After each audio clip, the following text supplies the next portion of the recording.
하나님 말씀은 시편 94편 8절부터 13절까지 봉독합니다.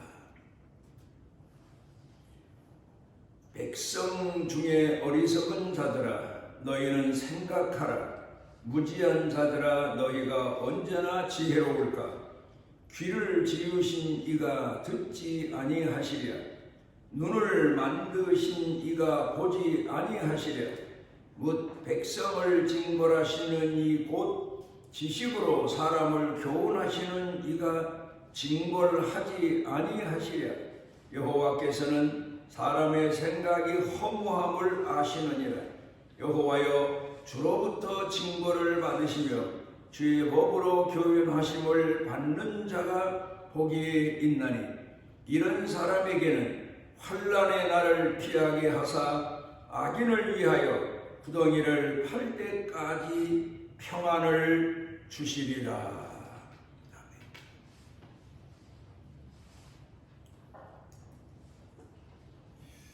오늘은 동화 같은 이야기를 먼저 하겠습니다. 고물상을 하는 주인이 여러 곳에 다니면서 못 쓰게 된 고물들을 수집을 합니다. 조각난 새무치도 가져오고, 찌그러지고 마모된 것들도 가져오고, 또 금이 가서 못 쓰거나 녹이 나서 못 쓰는 것, 오래된 것들, 이런 것들을 다 수집을 해다가 쌓아 놓습니다. 그리고는 성경을 들고 가서 성경을 읽어주고 하나님 말씀을 전하고 찬송을 부르면서 그 모아놓은 고물들이 큰 은혜를 받습니다. 그리고 그 고물들이 말하기를, 나는 이제 새것이 돼서 주인을 위해서 농사하는데 괭이가 되고 곡괭이가 되고 호미가 되고 낫이 되고, 또 부엌에서 음식 만드는 주인에게 칼도 되고, 그렇게 충성하겠습니다 하고 다짐하면서 서원까지 합니다. 그런데 그렇다고 해서, 그런 서원을 했다고 해서, 생각을 먹었다고 해서, 자기 자신을 알았다고 해서 새것이 되고 도구가 되는 것이 아닙니다. 그 다음에 그 새우치들을 가져다가 풀무불에 넣거나 용광로 같은 뜨거운 불에 집어넣고 녹입니다. 그리고는 그 쇠들을, 풀무불에 달군 쇠를 꺼내서 망치로 또 두드립니다. 한두 번 두드려서 호미가 되는 게 아니고, 곡괭이가 되는 게 아니고, 칼이 되고 낫이 되는 게 아닙니다. 수도 없이 불에 넣었다가 또 꺼내서 또 두드리고, 또 풀무불에 넣었다가 또 꺼내서 두드리고, 그렇게 하기를 대장쟁이 마음에 들 때까지 합니다. 그러다가 다 되었다 싶으면 찬물에 집어넣고 그 다음에 꺼내서 만들어진 것들을 사용하기 위해서 사용하는 사람이 가져다가 거기다가 자루를 낍니다. 그리고는 비로소 새우치들이 요긴하게 쓰여지는 도구가 되는 겁니다. 아마도 지금 제가 여러분들에게 말씀드린 동화와 같은 이야기가 바로 우리 예수 믿는 사람들의 일생을, 연단의 생활을 이야기하고 있다는 사실을 아마 짐작하셨을 겁니다. 사람은 연단을 받아야 됩니다. 사람은 공부를 해야 되고 배워야 되지만, 또 하나 중요한 것은 시련 과정을 통해서 연단을 받아야 된다는 사실입니다. 그래, 지금 자녀들을 학교에 보내서 많은 것을 배우게 하지만, 배웠다고 해서 그가 훌륭한 사람이 되는 건 아닙니다. 일터로 나가서 연단을 받아가며 비로소 필요한 사람, 요긴한 사람이 되어갑니다. 그래서 사람은 세상에 태어났을 때부터 훈련을 받고 연단을 받아야 됩니다. 그래서 옛날에 어른들은 자녀들을 낳으면 공부시키는 대로 도시로 보내라. 그래서 가서 배우고 훈련되고 그래야만 더 큰 사람이 된다. 그런 얘기들을 많이 했습니다. 저는 어렸을 때에 저를 훈육하면서 키우신 분이 늘 할머니라고 생각합니다. 제가 어렸을 때 버릇없이 울면은 저를 부르십니다.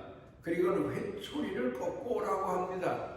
그럼 회초리를 꺾어다가 드리면 그 회초리를 가지고 제 종아리를 거두라고 하고 종아리를 때리십니다. 그러면서 훈계하십니다. 뉘우치도록 때리십니다. 어느 때 한 번은 또 제가 잘못을 저질러서 할머니가 매를 꺾고 오라고 하십니다. 그러더니 이번에는 제 종아리를 할머니가 때리시는 게 아니고 본인께서 치마를 걷어 올려 종아리가 보이게 하시고는 나를 때려라. 제가 머뭇대고 있으니까 때리라고 얼마나 엄하게 소리를 치시는지 제가 할머니 종아리를 몇 번 때린 기억도 납니다. 이 자식을 사랑하는 마음, 손자를 사랑하는 마음, 그 마음이 얼마나 크였는가를 짐작할 수 있는 그런 일이었습니다. 그래 후에도 생각해보면 내가 할머니 종아리를 때린 것은 할머니께서 나를 얼마나 사랑하시며 내 나쁜 버릇들을 고쳐주고 바르게 자라게 하기 위해서 그러셨나를 생각하며 할머니 무덤을 찾아갈 때 평상시에 살아가다가 번뜩 할머니 생각할 때마다 제가 돌이키며 마음 아파하는 그런 이야기입니다. 제가 목회자로 한 40년 넘게 살았는데 전에 한 번 언제 말씀을 준비하는데 하나님이 영감을 주셨습니다. 높은 산이 큰 호수를 만나서 질문을 합니다. 나는 내 골짜기마다 낮은 데에서도 끊임없이 물을 샘물 넘쳐나게 하는데 그 물들이 내게 머물러 있지 않고 그냥 다 흘러갑니다. 그런데 어떻게 당신은 그렇게 많은 물을 모아서 큰 호수를 이룰 수가 있었습니까? 하고 질문을 하니까 호수가 대답하기를 나는 나 자신을 땅보다도 낮추고 웅덩이보다도 낮추었습니다. 웅덩이가 어떤 곳입니까? 여름에 장마비가 쏟아지게 되면 그 웅덩이에 물이 고이게 되고 거기에 모기, 파리, 개구리, 그 장구벌레 이런 것들이 모여들고 물이 썩는 그런 곳입니다. 그러니까 호수가 내 자신을 웅덩이보다도 낮추었더니 이렇게 큰 호수가 됐습니다 하는 이야기는 사람이 자기 자신을 못된 사람, 시기하는 사람, 질투하는 사람, 남을 곡해하는 사람, 모함하는 사람, 비방하는 사람 이런 사람들보다도 자신의 마음을 낮추고 그들을 섬길 때 큰 사람이 된다. 큰 호수처럼 큰 사람이 된다는 교훈을 제가 영감을 얻으면서 하나님 앞에 배웠습니다. 그런데 그런 영감을 얻었다고 해서 제가 큰 사람이 되고 하나님 말씀을 읽으면서 말씀을 준비해서 성도들에게 전한다고 해서 큰 사람이 되느냐 하면 그건 아니더란 말입니다. 그건 하나의 시작에 불과하고 하나님이 이렇게 너를 큰 사람으로 만들어 가시겠다는 가르쳐 주시는 교훈일 뿐입니다. 그 다음에 제가 정말 큰 사람이 되기 위해서는 시기하는 사람, 질투하는 사람, 저를 미워하는 사람, 저를 모함하는 사람 이런 사람들을 묵묵히 그들을 섬겨야 되고 그들을 위해서 기도해야 되고 그러면서 비로소 큰 사람이 되어 간다는 과정을 제가 비로소 경험할 수가 있었습니다. 오늘 제가 여러분들에게 말씀드리는 내용은 하나님께서는 우리에게 말씀을 선포해서 그 말씀을 듣고 우리가 하나님 앞에 어떤 사람으로 살아가야 될까를 알게 하십니다.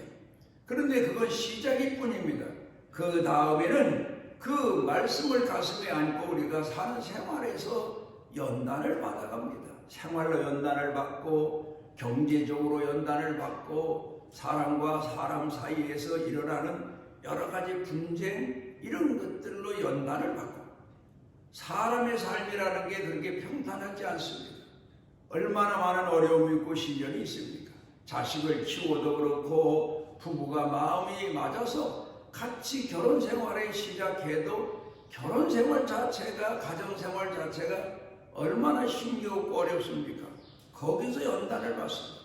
낮아지는 연단, 인내하는 연단, 그리고 또 그러면서도 내가 더 남을 용서하고 이해하고 포용하고 그리고 사랑하는 연단, 끝까지 사랑을 버리지 않고 살아가는 연단, 이런 연단을 통해서 비로소 큰 사람이 되어 가는 겁니다.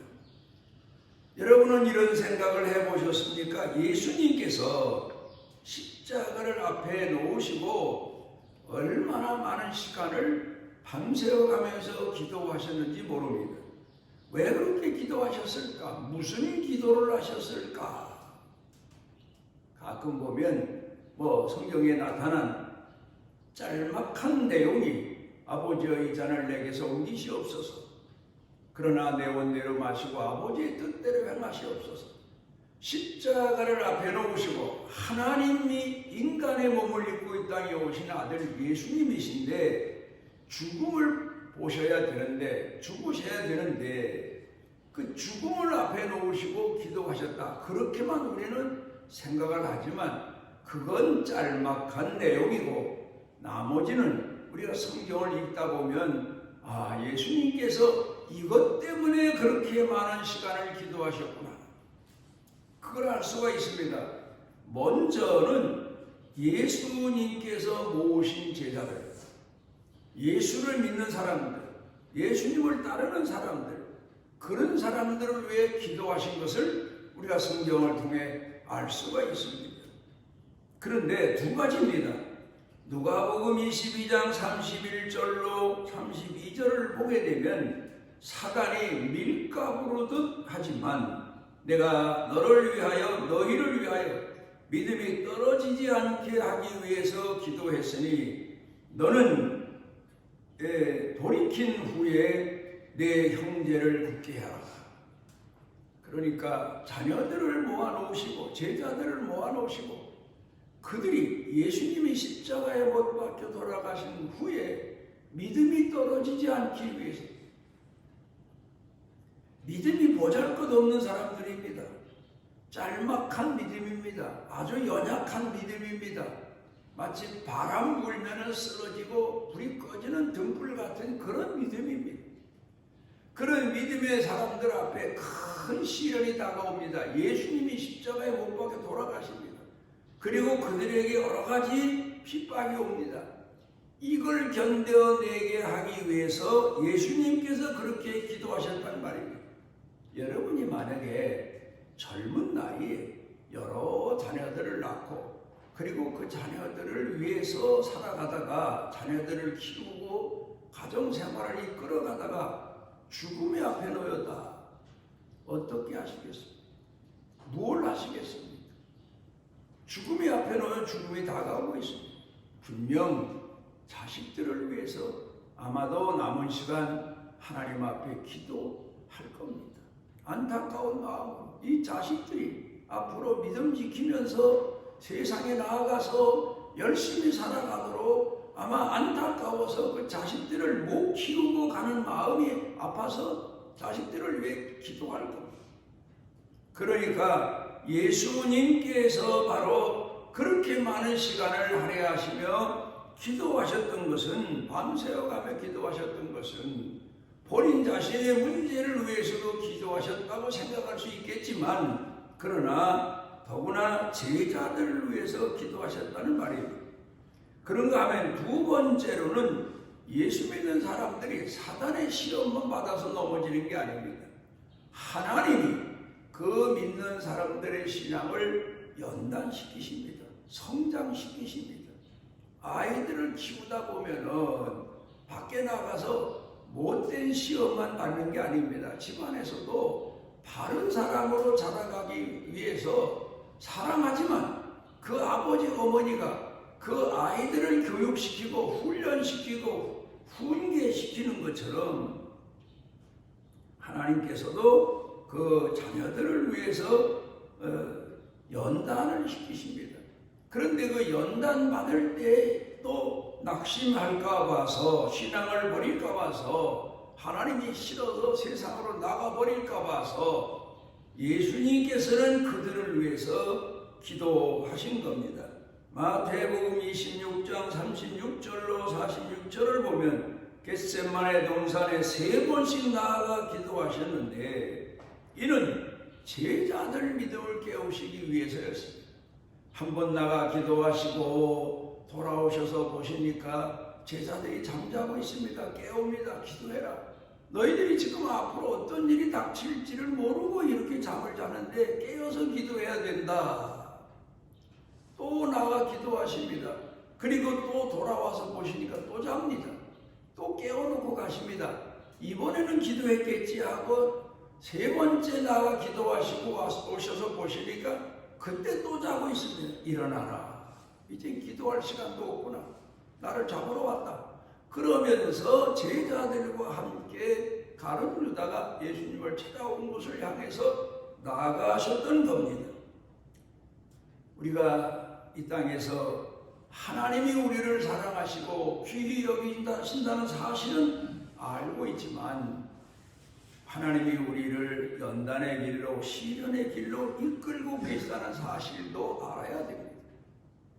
그래서 하나님은 우리를 그 어려운 시련에서 낙심할까 봐서 때로는 붙들어 주시고 때로는 깨워주시고 포기한 자에게 다시 시작하게 하시고 등불이 꺼지면 다시 붙여주시고 그렇게 사랑하시면서 일평생 동안 우리를 신앙의 연단의 길로 이끄시는 하나님이십니다.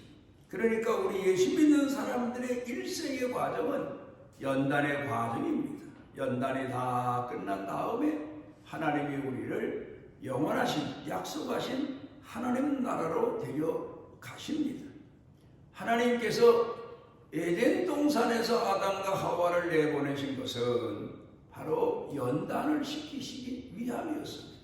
시련을 통해서 아픔을 통해서 땀 흘림을 통해서 자식을 낳을 때 고통을 통해서 자식을 키울 때의 고통을 통해서 우리를 연단시키시기 위해서 에덴 동산에서 아담과 하와를 내보내시고 고난이 많은 이 세상을 살게 하셨던 겁니다. 그건 바로 우리가 겪어야 될 믿음의 연단의 과정입니다. 성경을 통해 보면 하나님이 그 자녀들을 연단시키실 때에 무슨 운동하는 기구를 놓고 운동해서 몸에 힘을 더 갖게 하고 건강을 갖게 하는 그런 연단만 시키시는 게 아닙니다. 때로는 꾸짖기도 하시고 책망하시기도 하시고 때로는 우리가 시험 들 만큼 우리를 외면하기도 하시고 그러면서 연단을 시키십니다. 마태복음 16장 23절에 보면 그렇게 사랑하시고 많은 제자들 중에서 제일이라고 예수님께서 여기셨던 사람들도 그렇게 알았던 베드로를 많은 제자들 앞에서 사단아 내 뒤로 물러가라. 이보다 더한 책망이 어디 있습니까? 다른 동료들이 볼 때 어떻겠습니까? 동료들 앞에서 무슨 방식입니까? 사단이라고 책망을 하셨으니 이런 못된 놈 정도의 책망이 아니라 너는 사단이다. 그러면 책망을 하시니 얼마나 기가 막힌 책망입니까? 그런데 그런 책망을 하시면서 베드로를 연단시키시고 신앙의 훈련을 시키시고 결국 끝내는 마지막에 믿음으로 승리하는 그런 사람이 되게 하신 것을 알 수가 있습니다. 그런가 하면 마태복음 15장 26절로 27절에 보면 예수님 소문을 듣고 예수님을 사모하면서 자기 딸이 귀신 들린 것을 고쳐보려고 예수님께 왔는데 예수님께서 그 여자를 보시자마자 나는 자녀의 떡을 취해서 개들에게 던지지 않는다.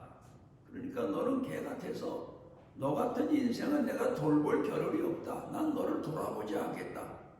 그 정도의 책망입니다. 그러면 이 여인이 믿음이 없었으면 아니 무슨 예수가 저래? 하나님의 아들이고 저래? 무슨 사랑의 예수라고 그러는데 아니다. 내가 직접 들었는데? 그러면서 아마 예수님을 향해서 욕을 하거나 불만을 품고 뒤로 돌아서서 가버릴 수도 있습니다. 만약에 지금 어떤 사람이 저를 찾아왔는데 제가 그 사람을 보고 나는 예수 믿는 사람들, 내가 아는 교인들만 위해서 있는 목사지 개 같은 당신을 위해서는 있는 목사가 아니요. 만약에 그랬다면 세상에 이런 인간이 있나? 그러면서 아마 충격을 받고 돌아갈 거 아닙니까? 그런데 이 여인은 믿음이 대단한 사람이에요. 예수님이 그걸 아셨습니다. 벌써. 그랬더니 이 여자가 올소이다. 올소이다. 자기를 개라고 하는데 올소이다 그럽니다. 그러나 제가 개 같은 인간이지만 그렇게 살았지만 그러나 개도 주인의 상에서 떨어지는 부스러기를 먹고 살지 않습니까?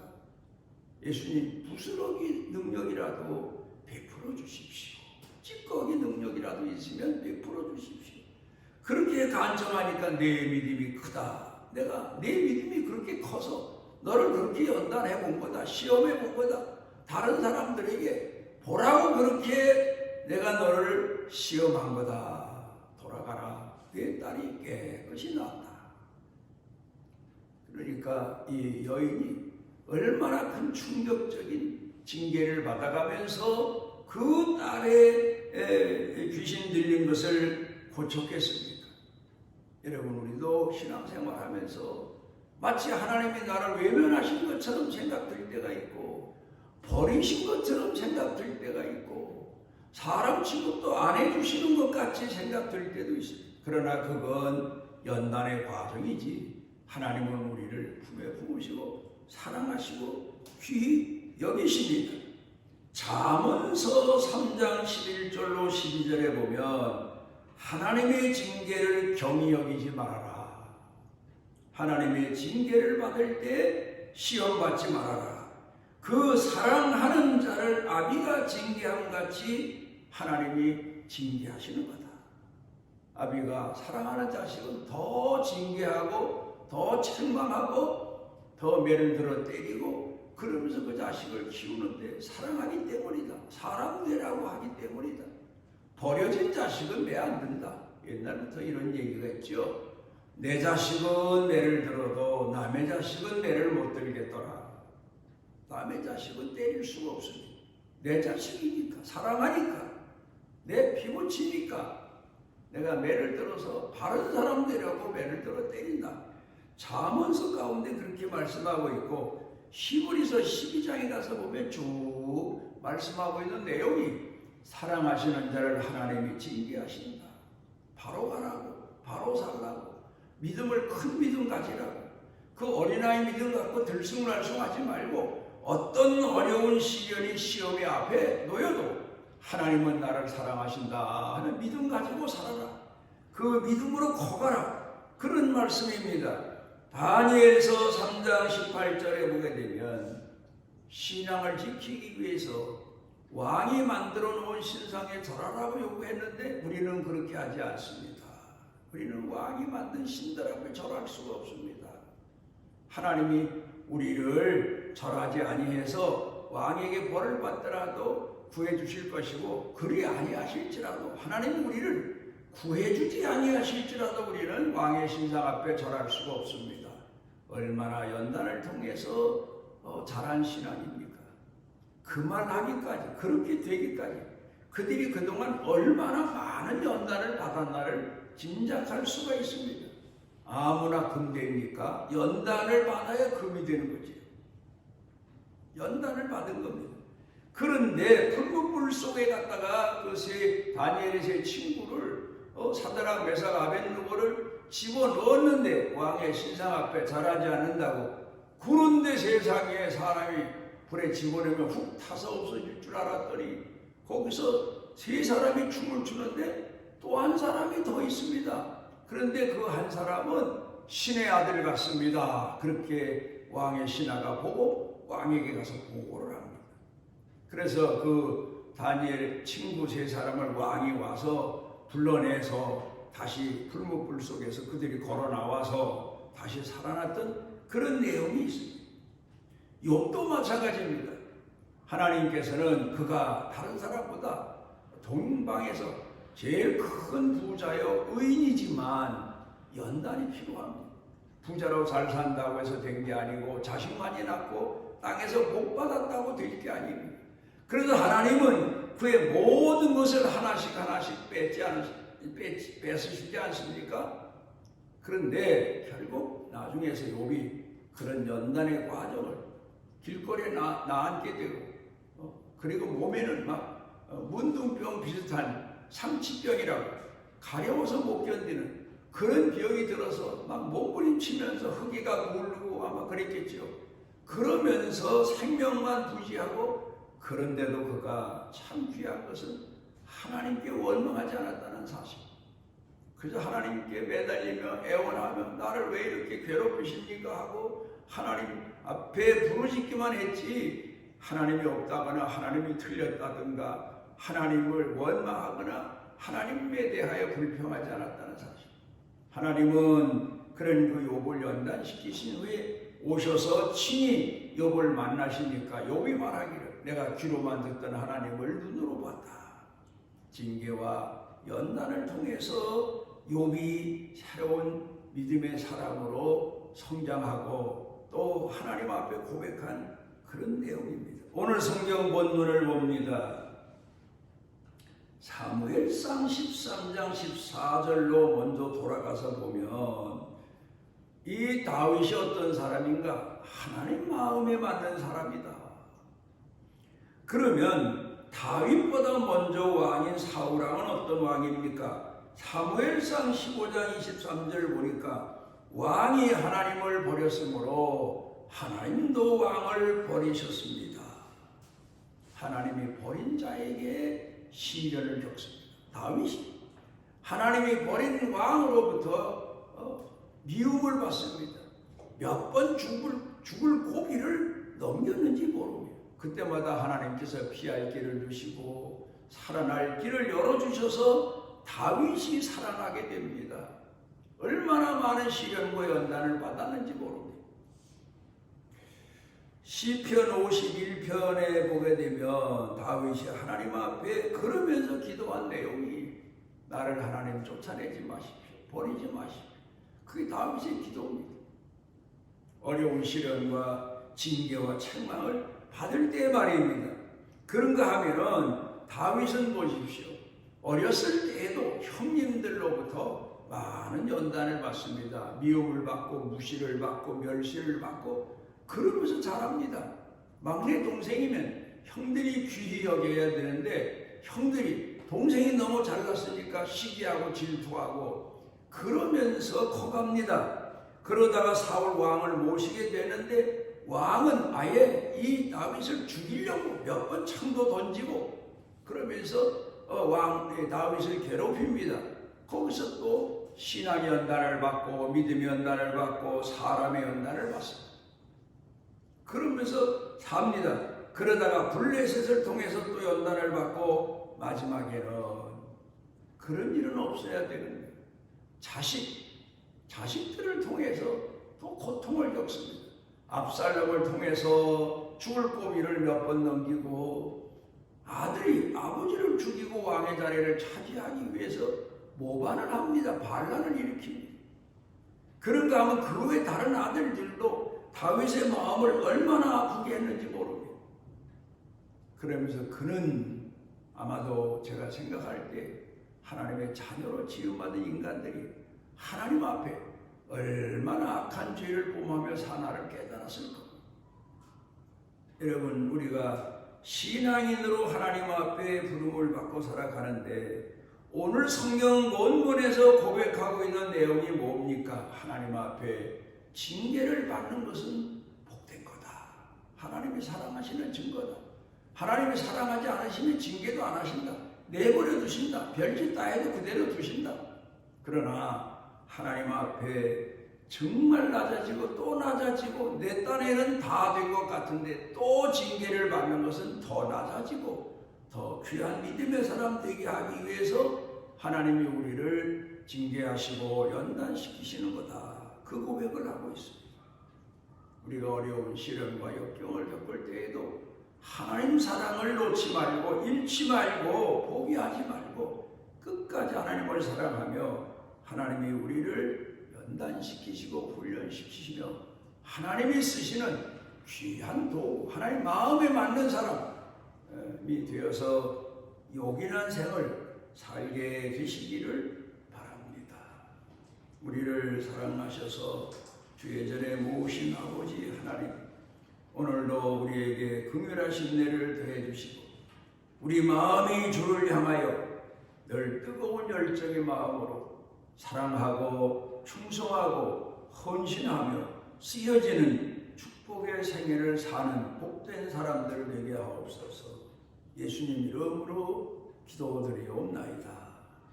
그래서 그 날개 아래 보호를 받으러 온 네게 온전한 상 주시기를 원하노라.